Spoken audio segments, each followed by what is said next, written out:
नमस्कार दोस्तों। तो कैसे हैं आप सब। उम्मीद करता हूँ आप सभी अच्छे होंगे। और आज हम जिस टॉपिक की बात कर रहे हैं वो 1813 का रेगुलेट चार्टर एक्ट और 1853 के चार्टर एक्ट की हम बात करेंगे। इससे पहले हम जो बात कर चुके हैं वो बात की थी हमने 1773 के रेगुलेटरी एक्ट के बारे में और 1784 के पिट्स इंडिया एक्ट के बारे में हम बात कर चुके हैं। अगर इससे ये जो सीरीज है संवैधानिक विकास की जो सीरीज है इसमें ये दो अधिनियमों की हम बात पहले कर चुके हैं। जो पहले वाले वीडियो हैं वो आप देख सकते हैं। और आज हम बात करते हैं 1813 के चार्टर एक्ट के बारे में। देखो 1813 का चार्टर एक्ट था ना, उसके माध्यम से जो भारत में क्या है ईसाई मिशनरीज भेजे गए। मतलब ऐसे व्यक्ति जो क्या करेंगे, वो करेंगे ईसाई धर्म का प्रचार करेंगे इंडिया में। ये बात कर रहे हैं हम कब की, 1813 में।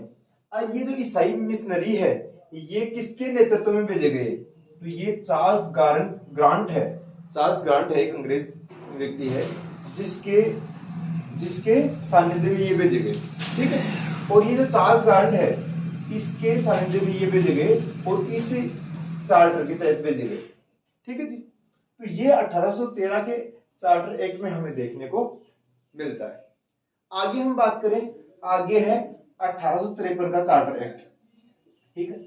1853 के चार्टर एक्ट के तहत यहां आमूलचूल परिवर्तन हुआ। आमूलचूल परिवर्तन ये कह सकते हैं या फिर ऐसे कह सकते हैं कि करीबन 75% हुआ परिवर्तन।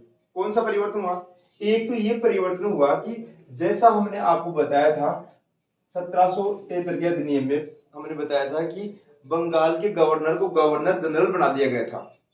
ऐसे ही इसमें क्या है कि यहां क्या है कि 1853 के अधिनियम के तहत गवर्नर जनरल को, बंगाल के गवर्नर जनरल को पूरे भारत का गवर्नर जनरल बना दिया गया। मतलब ये कि जो मैंने ये बताया था आपको कि ये जो हमारा भारत है, ठीक है, ये भारत में पहले क्या था कि पहले बंगाल और बॉम्बे और मद्रास इस तीन जगह से यहाँ शासन संचालित हो रहा था। ठीक है। उसके बाद में क्या है कि ये जो बंगाल का गवर्नर जनरल है इसको पूरे भारत का गवर्नर जनरल बना दिया गया जाता है। किसके तहत? 1853 के चार्टर एक्ट के तहत। ठीक है। एक काम तो ये हुआ। और पहले जो भारत के गवर्नर जनरल थे उनका नाम था William Bentinck. William Bentinck Bharat के पहले गवर्नर जनरल बनाए गए। और जो बंगाल के गवर्नर जनरल थे उनका नाम था वारेन हेंगिस्टन नाम था। ठीक है जी, यह तक समझ में आ रहा है।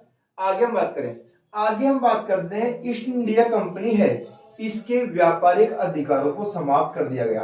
मतलब ये कि अब ईस्ट इंडिया कंपनी क्या है, अपने व्यापारिक अधिकारों के तहत ये जो गवर्नर जनरल है इसकी जो परिषद है इसके व्यापारिक अधिकार इसको सौंप दिए गए। और ये जो गवर्नर जनरल है इसकी परिषद में है ना चौथे सदस्य के रूप में, अगला पॉइंट है, गवर्नर जनरल की परिषद में चौथे सदस्य के रूप में लॉर्ड मैकाले को लेकर आए गए। ठीक है। लॉर्ड मैकाले क्या था, भारत की गवर्नर जनरल की जो परिषद है उसमें एक सदस्य था। और इसने क्या किया, इसको आधुनिक शिक्षा का जनक भी कहा जाता है। लॉर्ड मैकाले को आधुनिक शिक्षा का जनक भी कहा जाता है क्योंकि इसने, लॉर्ड मैकाले ने भारत में अंग्रेजी शिक्षा की शुरुआत की। और इन्होंने ये कहा था कि अगर भारत में अच्छी तरह से शासन स्थापित करना है तो हमें क्या करना पड़ेगा, वहां इंग्लिश स्कूल खोलनी पड़ेगी और वहां की जो शिक्षा है उस शिक्षा को क्या करना पड़ेगा, उस शिक्षा में परिवर्तन करना पड़ेगा। उस परिवर्तन के आधार के ऊपर आधुनिक शिक्षा का जनक कहा जाता है लॉर्ड मैकाले को। और ये कब आया था, कौन से अधिनियम के तहत? 1853 के अधिनियम के तहत ये हमें देखने को मिलता है। ठीक है। तो एक तो भारत के गवर्नर, बंगाल का जो गवर्नर जनरल था उसको भारत का गवर्नर जनरल बना दिया गया। पहला जो गवर्नर जनरल था उसका नाम था विलियम बेंटिंग। उसके बाद में ईस्ट इंडिया कंपनी के व्यापारिक अधिकार समाप्त कर दिए गए। और गवर्नर जनरल की जो परिषद थी उसमें चौथे सदस्य के रूप में लॉर्ड मैकाले को लेकर आए और ये इन्होंने शिक्षा के ऊपर काम किया। आगे इसमें एक अच्छी तरह से संचालित करने के लिए एक विधि आयोग का गठन किया गया। खूब बार ये क्वेश्चन पूछा जाता है कि कौन से चार्टर अधिनियम में विधि आयोग की बात की गई है, तो 1853 के विधि चार्टर में विधि आयोग की बात की गई है। ठीक है जी। आगे ऐसे कहते हैं कि ये जो अधिनियम था ये एकदम फॉर्मेटिव अधिनियम था। इसके माध्यम से ये हमारे एक संविधान विशेषज्ञ हैं, उनका नाम है सुभाष कश्यप। सुभाष कश्यप ने क्या कहा? सुभाष कश्यप ने कहा कि ये जो अधिनियम है ये केंद्रीय विधानमंडल की गंगोत्री है। कई बार स्टेटमेंट आ जाता है एग्जाम में कि केंद्रीय विधानमंडल की गंगोत्री कौन से चार्टर अधिनियम को कहा जाता है, तो यह आ जाएगा 1853 के चार्टर एक्ट के तहत। 1853 के चार्टर एक्ट के तहत हमें देखने को मिलता है, जिसमें हमें ये महत्वपूर्ण बिंदुओं पर हमने चर्चा की है। ठीक है, इसमें क्या है कि ये जो 1853 का 1813 वाला एक्ट है, इसमें ईसाई मशीनरीज भेजे गए, किसके द्वारा? चार्ल्स गारंट के नेतृत्व में। उसके बाद में हमने बात की 1853 के चार्टर अधिनियम के बारे में। इसमें पहला काम था भारत के गवर्नर जनरल, बंगाल के गवर्नर जनरल को भारत का गवर्नर जनरल बना दिया गया। ठीक है, ईस्ट इंडिया कंपनी के व्यापारिक अधिकार समाप्त कर दिए गए। ठीक है, गवर्नर की सहायता के लिए 4 सदस्यीय परिषद की स्थापना की, जिसमें लॉर्ड मैकाले को इसका सदस्य बनाया गया, और इसने शिक्षा का प्रसार किया भारत में, इसलिए इसको आधुनिक शिक्षा का जनक कहा जाता है। ठीक है, एक विधि आयोग का गठन किया गया।